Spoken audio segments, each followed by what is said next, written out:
Pemberontakan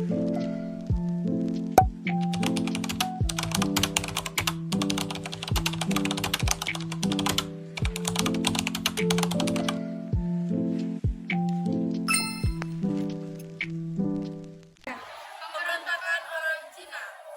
Latar belakang pemberontakan orang Cina di Jawa pada masa VOC disebabkan oleh beberapa faktor. Mereka telah lama berdagang dan tinggal di Jawa, namun banyak yang miskin dan dieksploitasi oleh VOC. Surat izin berpindah menyebabkan banyak orang Cina menjadi pengemis atau pencuri.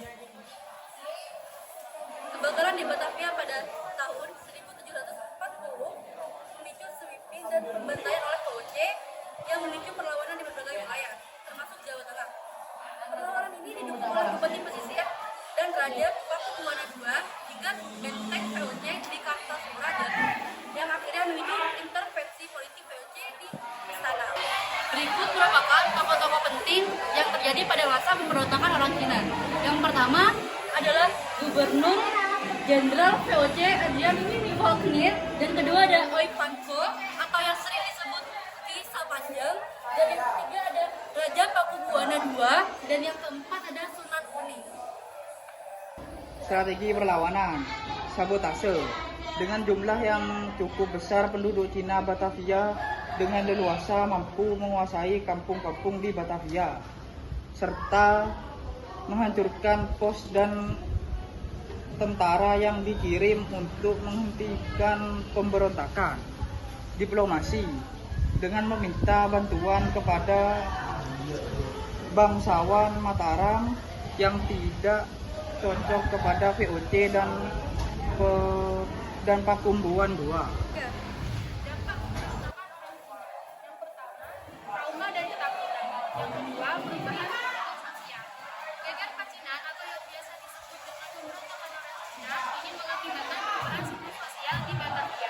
Masyarakat Tionghoa kehilangan pengaruh dan kekuasaan, sedangkan Belanda semakin menguasai Batavia. Peristiwa ini juga memperkuat diskriminasi dan segregasi. Yang ketiga, ada meningkatnya ketegangan etnis. Yang keempat, ada kerugian produksi gula. Banyak etnis Tionghoa yang bekerja sebagai buruh di industri gula Batavia menjadi korban sehingga produksi gula menurun drastis. Yang kelima, ada goncangan politik. Geger Pacinan menimbulkan goncangan politik di Jawa pada saat itu. Yang terakhir, isu sensitif dalam politik Indonesia. Geger Pacinan dapat disebut sebagai akar kekerasan massal terhadap orang Tionghoa yang hingga saat ini masih menjadi sensitif dalam politik Indonesia. Penyelesaian pemberontakan Cina. Pada kondisi genting, VOC menggunakan kekuatan penuh untuk merendam perlawanan dan bersekongkol dengan Cakranirad IV serta Pakubuwana II, serta peristiwa geger Pacinan di Batavia. VOC menulis surat kepada Kaisar Denglung untuk mencegal balasan dari Kekaisaran Tiongkok. Akhirnya pada September 1973 Sunan Kuning dan pasukannya terpisah dari Kapiten Sepanjang di Surabaya, lalu menyerah. Sunan Kuning dan pengikutnya diasingkan ke Sri Lanka setelah sempat ditahan di Surabaya.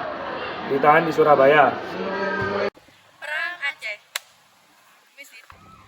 Perang Aceh bermula dari ambisi Belanda untuk menguasai Aceh. Aceh merupakan pusat perdagangan dengan hasil alam penting seperti lada, tambang, dan hutan. Meskipun Traktat London menghalangi Belanda secara resmi, Belanda mulai mendekati Aceh. Setelah Inggris tidak lagi menjadi ancaman, mereka menggunakan taktik adu domba untuk menjaga keamanan dan bajak laut di perairan Aceh dan Selat Malaka, seperti melindungi wilayah Baros dan Singkil. Belanda melihat kesempatan untuk mengintervensi dan mulai mengganggu kedaulatan Aceh, yang akhirnya memicu pecahnya kedaulatan Aceh. Berikut merupakan tokoh-tokoh perang Aceh. Yang pertama adalah Teuku Umar, yang kedua adalah Panglima Polim, dan yang ketiga adalah Cut Nyak Dien. Mereka merupakan tokoh dari Aceh. Sedangkan tokoh dari Belanda, yang pertama ada Johan Kohler, yang kedua ada Letnan Jenderal Van Swieten, Strategi Perang Aceh. Gerilya. Taktik ini dilakukan dengan cara membangun beberapa pos pertahanan, menipu, mengelabui, dan menyerang secara tiba-tiba dengan mengendalikan kecepatan sehingga musuh tidak memiliki kesempatan untuk membalas sabotase. Mereka melakukan sabotase di mana-mana. Di malam hari membongkar rel kereta api yang dibuat Belanda untuk mengangkut pasukannya. Dampak Perang Aceh, diantaranya yang pertama penurunan kekuatan dan pengaruh Aceh. Setelah perang, Aceh tidak lagi menjadi kekuatan regional yang dominan dan mulai kehilangan kontrol atas perdagangan rempah-rempah. Yang kedua, pemimpin Aceh gugur dan diasingkan. Beberapa pemimpin Aceh gugur dan ditangkap lalu diasingkan ke tempat lain, seperti Cut Nyak ditangkap dan diasingkan oleh Belanda hingga wafat pada 8 November 1908. Yang ketiga, ada semangat masyarakat Aceh dipecahkan. Belanda menerapkan strategi untuk menjauhkan masyarakat Aceh dari peran agamawan sehingga masyarakat sulit untuk bersatu kembali. Yang keempat, rakyat Indonesia menderita akibat tindakan kekerasan Belanda.